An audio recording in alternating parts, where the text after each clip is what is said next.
So, when we think about the value of sports to marketers, I come back to scale, to the audience composition, and to the incredible emotional engagement of sports. So when we talk about scale, in terms of sports and sports programming, that is some of the most watched programming programming content across video platforms.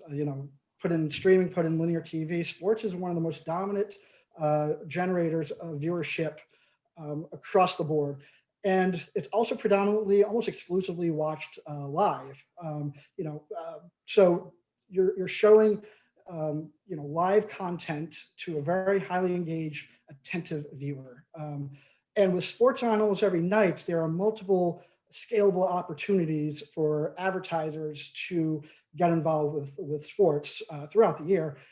Then I kind of come to audience composition, and really it's about the diversity of the audience.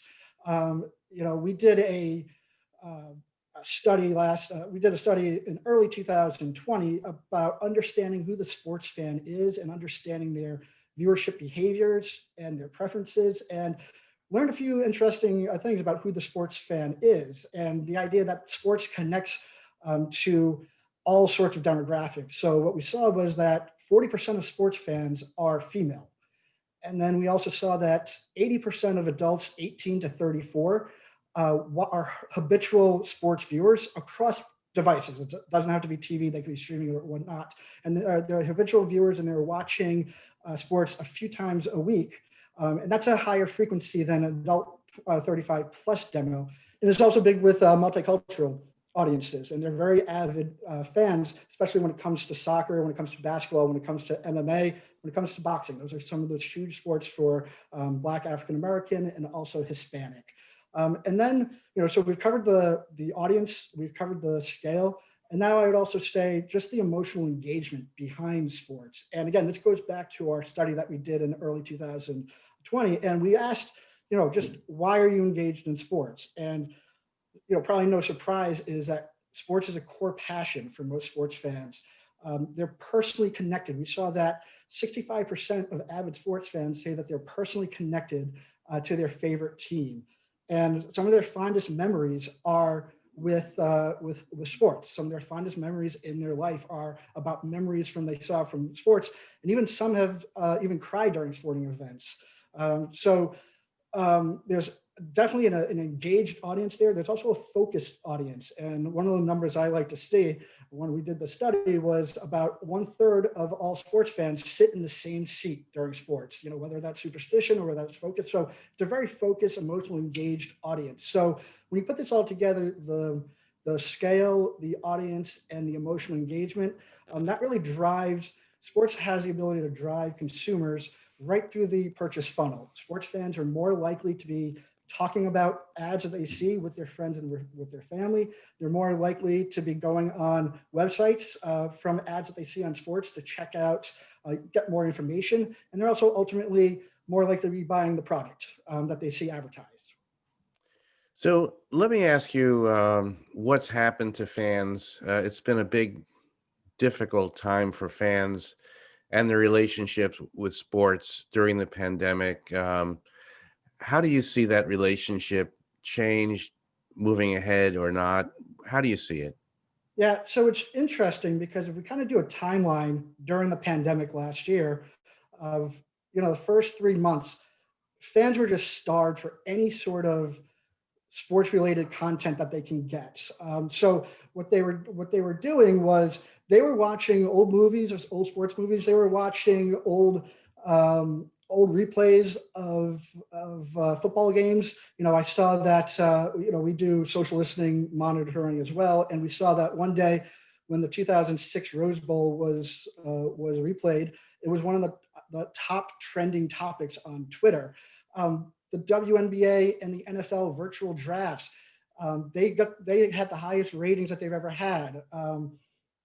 The Michael Jordan documentary series, The Last Dance, the 10-part series, that was the highest rated documentary that ESPN has ever produced. So that those first 3 months of the pandemic, people were just starved for any content. And then when we got to the summertime and sports came back, late July, August, September, there were strong ratings. MLB, NASCAR, WNBA, UFC, they all had strong ratings, and NBA as well. And some of these leagues broke their ratings records from 10 years ago. So again, when sports came back, there was just an excitement around that. Now, as we went through seasons, as the seasons progressed and as wave two kind of kicked in, we saw that there was definitely challenges. We saw that seasons were played out of seasons because they started, they stopped, and they started again. That was a little difficult for people to handle. Some sports fans are creatures of habit. They expect to see their sports run at certain times. They expect to see the Masters in April. They expect to see Kentucky Derby in May. And when they were kind of run out of sequence, that's a little bit of a confusion and frustration for some of these creature of habit fans. And then when we looked at college football, not all conferences started at the same time. They staggered. Some started 2 months later than others, and nobody played a complete season of their original games. Some games were canceled. Some games were postponed, and some games were rescheduled.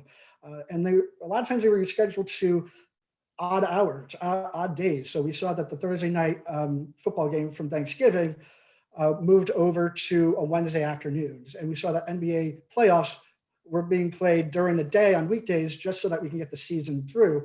And then also there was athletes that were opting out of the season or they sat out for COVID testing.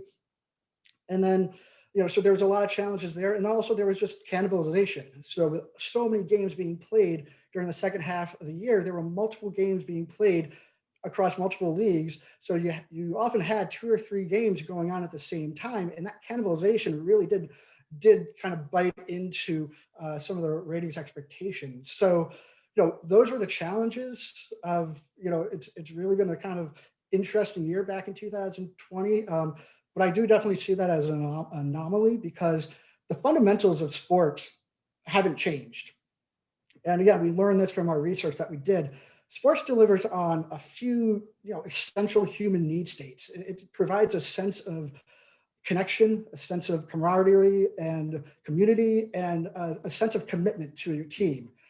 In terms of viewing behavior, 72% of sports fans prefer watching games on TV. They actually enjoy the comfort and convenience of watching TVs at home and having that front row seat to any game they want to see. So, that's versus any other location, going into a stadium or whatnot. They prefer watching it at home. And then also, sports is very prominent in their life. And, they consider sports it's kind of a duality. They consider sports their me time and their personal me time. And also they use it as an occasion to hang out with close friends and family. So there's a lot of things that haven't changed with the sports fan.